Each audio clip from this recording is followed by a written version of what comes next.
അപ്പോൾ നമ്മളുടെ mass media എന്നുള്ള ആ ഒരു യൂണിറ്റാണ് പറഞ്ഞിരുന്നത്. ഫസ്റ്റ് നമ്മളുടെ മെസ്സേജ് കൺവേ ചെയ്യാൻ ഉപയോഗിച്ചിരുന്ന മെത്തേഡ്സുകൾ ഒരുപാട് പറഞ്ഞു. പോണി ടൈൽ പറഞ്ഞു, അത് കഴിഞ്ഞിട്ട് ടെലഗ്രാഫ് പറഞ്ഞു, അത് കഴിഞ്ഞിട്ട് റേഡിയോ പറഞ്ഞു, പിന്നെ നമ്മൾ TV പറഞ്ഞു. ഇനി നമ്മൾ ഏറ്റവും സ്യൂട്ടായിട്ടുള്ള അല്ലെങ്കിൽ ഏറ്റവും വേഗത്തിൽ നമ്മളുടെ ഇൻഫർമേഷൻ പാസ് ചെയ്യാൻ പറ്റുന്ന മറ്റൊരു മീഡിയ ആയിട്ടാണ് ഇന്ന് വന്നിട്ടുള്ളത്. അപ്പോൾ എന്തായിരിക്കും ഇന്ന് നമ്മൾ ഏറ്റവും കൂടുതൽ വിവരങ്ങൾ അറിയാൻ വേണ്ടി ഉപയോഗിക്കുന്നത്? TV ആണോ, അത് റേഡിയോ ആണോ, അത് ന്യൂസ് പേപ്പറാണോ? അല്ല, അത് എല്ലാതും ഉപയോഗിക്കുന്നുണ്ടെങ്കിൽ പോലും ഏറ്റവും കൂടുതൽ ഉപയോഗിക്കുന്നത് എന്താണ്? ഇൻ്റർനെറ്റ് ആണ് അല്ലെങ്കിൽ കമ്പ്യൂട്ടറാണ്. The limitation of the TV and the newspaper are mostly compensated for by the computer. അപ്പോൾ ഈ കമ്പ്യൂട്ടർ വന്നതോടുകൂടി നമ്മളുടെ TVൻ്റെയും അതുപോലെ തന്നെ ന്യൂസ് പേപ്പറിൻ്റെയും പ്രശ്നങ്ങളൊക്കെ എന്ത് ചെയ്തു? ഒരു പരിധി വരെ പരിഹരിച്ചു.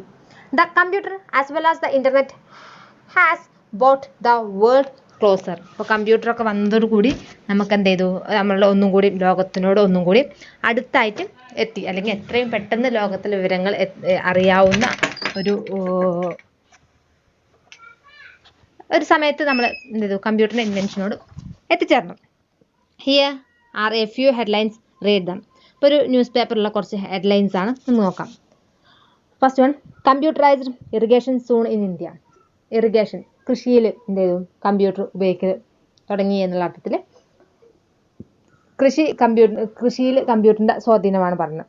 Second one, computer assisted language ലേണിങ്ങിൽ കമ്പ്യൂട്ടറിൻ്റെ ഇൻഫ്ലുവൻസ് വന്നു. കമ്പ്യൂട്ടർ ട്രെയിനിങ് ഫോർ വില്ലേജേഴ്സിന് കമ്പ്യൂട്ടർ ട്രെയിനിങ് വന്നു. Computer to aid better milk supply. ഇനി നമ്മുടെ പാലിൻ്റെ സപ്ലൈയിൽ, പാൽ വിതരണത്തിൽ കമ്പ്യൂട്ടറിൻ്റെ സ്വാധീനം. National network of police computers proposed. പിന്നെ കമ്പ്യൂട്ടേഴ്സ് നമ്മളുടെ പോലീസ് മേഖലയിൽ കമ്പ്യൂട്ടർ ഉപയോഗിക്കുന്നത്. Economic voting machine for election ഉപയോഗിക്കുന്ന എക്കണോമിക് വോട്ടിംഗ് മെഷീൻ, അത് കമ്പ്യൂട്ടറുമായി ബേസ് ചെയ്തിട്ടുള്ളതാണ്. വൈൽഡ് ലൈഫ് ഓൺ കമ്പ്യൂട്ടർ, വന്യജീവിതം കമ്പ്യൂട്ടറുമായി ബന്ധപ്പെട്ട്. കമ്പ്യൂട്ടറൈസ്ഡ് ബുക്കിംഗ് സിസ്റ്റം ഇൻ റെയിൽവേയിൽ ഉപയോഗിക്കുന്ന കമ്പ്യൂട്ടറൈസ്ഡ് ബുക്കിംഗ് സിസ്റ്റം. മറ്റേതൊക്കെ നമ്മൾ ഒരുപാട് കാത്തുനിന്ന് ടിക്കറ്റൊക്കെ എടുക്കണം. ഇതെന്ത് ചെയ്യും? കമ്പ്യൂട്ടറിൽ ഒരു നെക്കൽ നമുക്ക് എന്ത് ചെയ്യും? ടിക്കറ്റ് കിട്ടും. Bank work to be computerised. Bank വർക്കുകൾ ഫുൾ എന്ത് ചെയ്തു? കമ്പ്യൂട്ടറായി. Computers have been used in Indian സെൻസസിൽ ജനങ്ങളുടെ കണക്കെടുപ്പ്. ഓരോ 10 വർഷം കൂടുമ്പോഴും നിങ്ങളുടെ സെൻസസ് എടുക്കുന്നതിൽ അതിപ്പോൾ ഇന്ന് കമ്പ്യൂട്ടറിലാണ് ചെയ്യുന്നത്. കമ്പ്യൂട്ടർ ടു റെക്കോർഡ് ക്രൈംസ്, ഓരോ കുറ്റകൃത്യങ്ങളും കമ്പ്യൂട്ടറിലാണ്. അപ്പോൾ നമ്മളുടെ ഈ ജീവിതത്തിലെ ഓരോ കാര്യങ്ങളും ഇപ്പോൾ കമ്പ്യൂട്ടറൈസ്ഡ് ആയി. അപ്പോൾ നമുക്ക് ആ കമ്പ്യൂട്ടറിനെ കുറിച്ചൊന്ന് പഠിച്ചാലോ? എല്ലാവരും റെഡി അല്ലേ? Okay.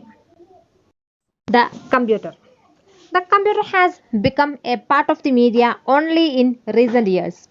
In the 1960s and 70s, computers were mostly used by big companies and businessmen.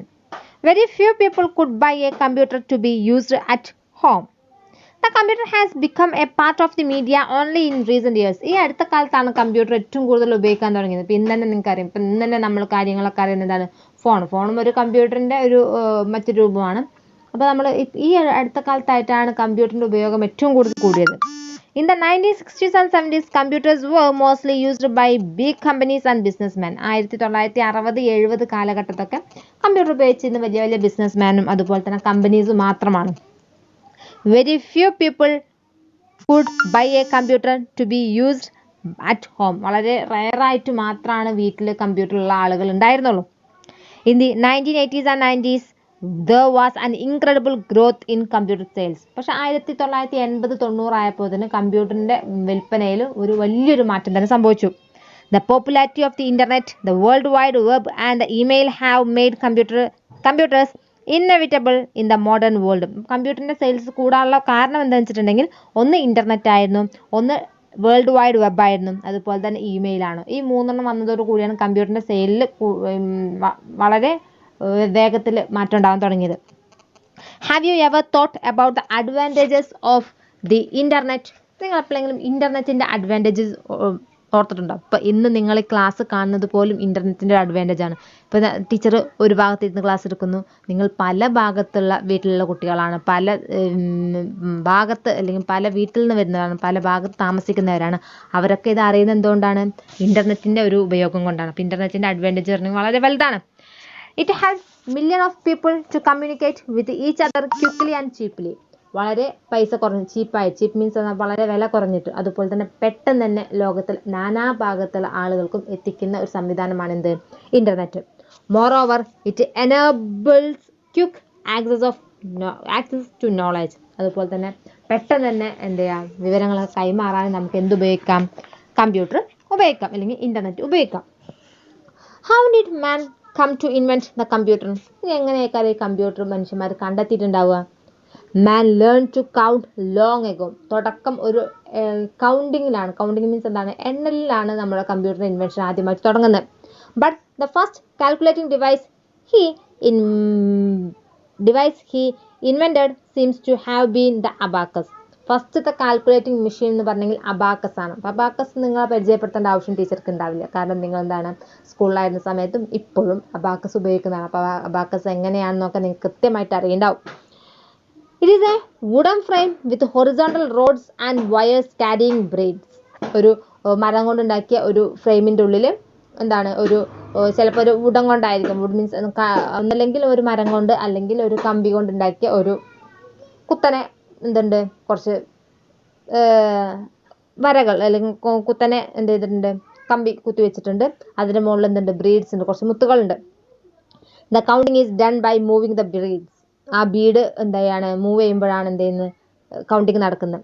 1 by 1 along the rods and wires. ആ വയേഴ്സിൻ്റെയും അല്ലെങ്കിൽ വയർ അല്ലെങ്കിൽ റോഡ്, അതിൻ്റെ മുകളിൽ കൂടി ആ ബീഡിൻ്റെ അല്ലെങ്കിൽ ആ ഒരു മുത്തിൻ്റെ ചലനം മൂലമാണ് എന്ത് ചെയ്യുന്നത്, നമ്മൾ അബാക്കസിൽ കൗണ്ടിങ് നടക്കുന്നത്. അപ്പം നിങ്ങൾക്ക് എല്ലാവർക്കും അബാക്കസിലെ കൗണ്ടിങ് അറിയുമെന്നാണ് ടീച്ചർ വിചാരിക്കുന്നത്. ഇനി ഈ ഭാഗത്തിൽ 2 ക്വസ്റ്റ്യൻ പറയുന്നുണ്ട്. First one, why is the computer inevitable in the modern world? ഇന്ന് എന്താണ് ഇന്നെവിറ്റബിൾ ആയ, അതായത് ഒഴിച്ചുകൂടാൻ പറ്റാത്ത ഒരു സംഭവമാണ് കമ്പ്യൂട്ടർ എന്ന് പറയാനുള്ള കാരണം എന്താണ്? യെസ്, നമ്മളുടെ സെക്കൻഡ് പാരഗ്രാഫിൽ സെക്കൻഡ് ലൈനിൽ, the popularity of the internet, the world wide web and the email have made computers inevitable in the modern world. അപ്പോൾ ആൻസർ എഴുതുക, നോട്ട് ബുക്കിൽ ഈ ക്വസ്റ്റിനും ആൻസർ എഴുതണം. Then second one, what are the advantage of the internet? ഇന്റർനെറ്റിന്റെ advantage എന്താണ്? നമ്മളുടെ third പാരഗ്രാഫിലെ, it helps millions of people to communicate with each other quickly and cheaply. Moreover it enables quick access to knowledge. പെട്ടെന്ന് തന്നെ എളുപ്പത്തിൽ വളരെ തുച്ഛമായ വിലക്ക് എളുപ്പത്തിൽ നമുക്ക് എന്ത് വിവരം പാസ് ചെയ്യാൻ പറ്റും. The first mechanical adding machine was made by Pascal in France. ഫ്രാൻസിലെ പാസ്കൽ എന്നുള്ള വ്യക്തിയാണ് ആദ്യത്തെ മെക്കാനിക്കൽ ആഡിംഗ് മെഷീൻ കണ്ടെത്തുന്നത്. And improved upon by Leibniz in Germany. അത് ഒന്ന് ഇംപ്രൂവ് ആക്കിയത്, ഒന്നും കൂടി മോഡിഫൈ ചെയ്തത് ലെയ്ബ്നിസ് ആണ്, ജർമ്മനിയിൽ. But it was Charles Babbage of England who made the first calculating machine called different engine in 1822. പക്ഷേ ഒരു കാൽക്കുലേറ്റിംഗ് മെഷീൻ ആദ്യമായിട്ട് കണ്ടെത്തുന്നത് 1722 ചാൾസ് ബാബേജ് ആണ്. അതുകൊണ്ട് തന്നെ ഫാദർ ഓഫ് മോഡേൺ കമ്പ്യൂട്ടർ എന്ന് പറയപ്പെടുന്നതാണ് ചാൾസ് ബാബേജ് ആണ്. Later he designed even more powerful analytic engine but could not get it made. അപ്പോൾ ആദ്യം എന്ത് കണ്ടെത്തി, ഒരു ഡിഫറൻസ് എഞ്ചിൻ കണ്ടെത്തി. അത് അദ്ദേഹം തന്നെ ഒന്ന് മോഡിഫൈ ചെയ്തിട്ട് അനലറ്റിക്കൽ എഞ്ചിനാക്കി. പക്ഷെ അത്രത്തോളം അങ്ങോട്ട് എന്താണില്ല, മെറിറ്റ് അത് അധികം ഉപയോഗിച്ചിട്ടൊന്നുമില്ല.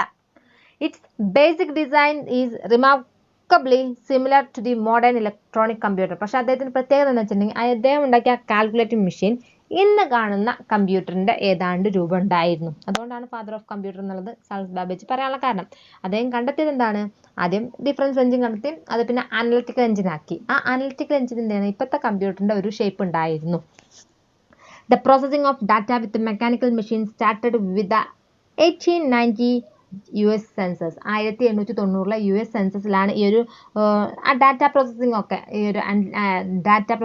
ഒക്കെ ആദ്യമായിട്ട് ഉപയോഗിച്ചത്. It was done with punched cards and tabulating machines designed and made by Hermann Hollerith. Hermann Hollerith ആണ് അത് പഞ്ച് കാർഡ്സും അതുപോലെ ടാബ്ലറ്റിംഗ് മെഷീനൊക്കെ വെച്ചിട്ട് എന്ത് ചെയ്തത്, ആ ഒരു സെൻസസിനുള്ള ആ ഒരു നിർദ്ദേശം കൊടുത്തത്. Later these machines came to be used in business. പിന്നെ ആ മെഷീൻ എന്ത് ചെയ്തു, ബിസിനസ്സിൽ ഉപയോഗിക്കാൻ തുടങ്ങി. Industries and government for processing data. ബിസിനസ്സിലും അതുപോലെ തന്നെ ഇൻഡസ്ട്രി വ്യവസായത്തിലും അതുപോലെ തന്നെ ഗവൺമെൻറ് ഒക്കെ ആ ഒരു ഡാറ്റ പ്രോസസിംഗ് മെഷീൻ ഉപയോഗിക്കാൻ തുടങ്ങി. The first electronic computer were made in the late 40s in the USA, Germany and England. Late 40s 1940 അവസാന കാലഘട്ടത്തിലാണ് USA യിലും ജർമ്മനിയിലും ഇംഗ്ലണ്ടിലൊക്കെ ആദ്യത്തെ ഇലക്ട്രോണിക് കമ്പ്യൂട്ടർ ഉപയോഗിച്ചത്. ENIAC made in the USA. ആ ഒരു ഫസ്റ്റ് കമ്പ്യൂട്ടറിന്റെ പേരാണ് ENIAC. ENIACന്റെ ഫുൾ ഫോം എന്താണെന്ന് കൊടുത്തിട്ടുണ്ട്, electronic numerical integrated and calculator. അപ്പോൾ ആദ്യമായിട്ട് ഉപയോഗിക്കുന്ന ENIAC ഉപയോഗിക്കുന്നത് USAയിലും ജർമ്മനിയിലും ഇംഗ്ലണ്ടിലുമാണ്. ENIAC made in the USA is best non among these first generation computer. അപ്പോൾ USAയിൽ നിർമ്മിച്ച ആ ഒരു ENIACനെയാണ് ആദ്യത്തെ ജനറേഷൻ കമ്പ്യൂട്ടർ എന്ന് പറയുന്നത്. ഇപ്പോൾ ഒരു കമ്പ്യൂട്ടറിന് 5 ജനറേഷൻ, നമ്മൾ ഉപയോഗിക്കുന്ന 5ാമത്തെ ജനറേഷനാണ്, അതിൻ്റെ first ജനറേഷനാണ് ENIAC. The invention of the transistor in 1948 led to the making of the second generation machine in the 50s. പിന്നെ 1950ലാണ് രണ്ടാമത്തെ ജനറേഷൻ കമ്പ്യൂട്ടർ കണ്ടുപിടിക്കുന്നത്. അതിന് കണ്ടുപിടിക്കാനുള്ള കാരണം 1948ലെ ട്രാൻസിസ്റ്ററിന്റെ കണ്ടുപിടുത്തമാണ്.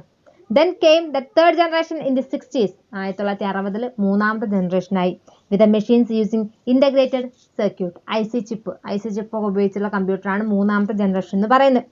The invention of the microprocessor in 1971 brought fourth generation. അപ്പോൾ 1971ലെ micro പ്രോസസ്സറിന്റെ കണ്ടുപിടുത്തമാണ് നാലാമത്തെ ജനറേഷനിലെ ഒരു കമ്പ്യൂട്ടർ കണ്ടുപിടിക്കാൻ കാരണമായത്. With each new generation, computer have become more powerful, more reliable, smaller in size and cheaper. ആദ്യമൊക്കെ എന്ന് പറഞ്ഞാൽ ഒരു റൂമിന്റെ വലുപ്പമുള്ള കമ്പ്യൂട്ടർ ആയിരുന്നു.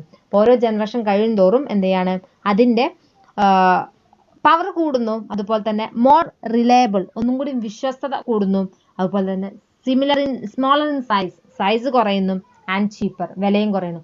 ഫസ്റ്റത്തെ കമ്പ്യൂട്ടറിന്റെ വിലയുടെ അന്നുള്ള വിലയൊന്നും ഇല്ല ഇന്നത്തെ കമ്പ്യൂട്ടർ. നമുക്ക് എത്ര വേണമെങ്കിലും ഇപ്പോൾ ഫോണിന്റെ ഉള്ളിൽ കമ്പ്യൂട്ടർ കൊണ്ടിറക്കാം. അതുപോലെ തന്നെ ഒരു ചെറിയ അധികം സൈസ് ഇല്ലാത്ത കമ്പ്യൂട്ടർ അടക്കമുണ്ട്. ഫസ്റ്റത്തെ കമ്പ്യൂട്ടർ പറഞ്ഞ ENIAC എന്നൊക്കെ പറഞ്ഞ ഒരു റൂമിന്റെ സൈസ് ഉണ്ടായിരുന്നു. അപ്പോൾ കാലം കഴിയുന്തോറും അല്ലെങ്കിൽ ഓരോ ജനറേഷൻ കഴിയുന്തോറും എന്ത് ചെയ്യാണ്, കമ്പ്യൂട്ടറിന്റെ പവർഫുള്ളായി, അതുപോലെ തന്നെ റിലയബിളായി, സൈസ് ചെറുതായി, ആൻഡ് ചീപ്പർ, വില കുറഞ്ഞു.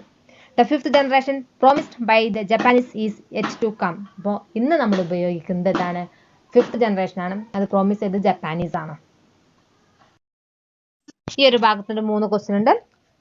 മൂന്നാമത്തെ ക്വസ്റ്റ്യൻ, 2 ക്വസ്റ്റ്യൻ നമ്മൾ ഓൾറെഡി പറഞ്ഞു. മൂന്നാമത്തെ question, why is the invention of the first calculating machine by Charles Babbage considered a remarkable one? എന്തുകൊണ്ടാണ് ചാൾസ് ബാബേജിന്റെ ആ കമ്പ്യൂട്ടറിന്റെ കണ്ടുപിടുത്തം ഒരു റിമാർക്കബിൾ വൺ ആണെന്ന് പറയാനുള്ള കാരണം?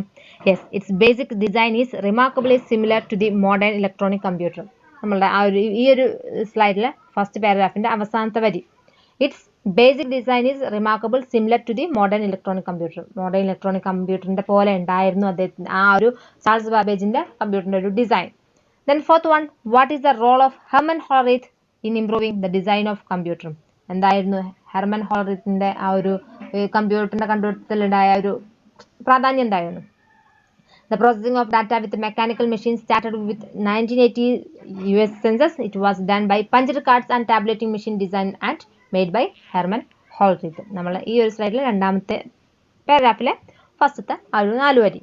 Then last question, fifth question, what are the developments that helped to improve upon first generation computer? First generation computer മുതൽ കമ്പ്യൂട്ടറിന്റെ ആ ഒരു ഇതിലുണ്ടായ ഇമ്പ്രൂവ്മെന്റ് എന്താണ്? അപ്പോൾ നമ്മൾ പറഞ്ഞു, ഫസ്റ്റ് ENIAC ആണ് ഉപയോഗിച്ചത്, പിന്നെ ട്രാൻസിസ്റ്റർ ആണ് ഉപയോഗിച്ചത്, പിന്നെ ഇന്റഗ്രേറ്റഡ് സർക്യൂട്ട്സ് ആണ് ഉപയോഗിച്ചത്, പിന്നെ മൈക്രോ പ്രോസസർ ആണ് ഉപയോഗിച്ചത്. അത് കഴിഞ്ഞിട്ട് നമ്മുടെ കമ്പ്യൂട്ടറിന്റെ സൈസ് കുറഞ്ഞു, റിലയബിളായി, അതുപോലെ തന്നെ പവർഫുള്ളായി, ചീപ്പർ, വില കുറഞ്ഞു. അപ്പോൾ ആ ഒരു ലാസ്റ്റത്തെ പാരഗ്രാഫാണ് അതിൽ വരുന്നത്.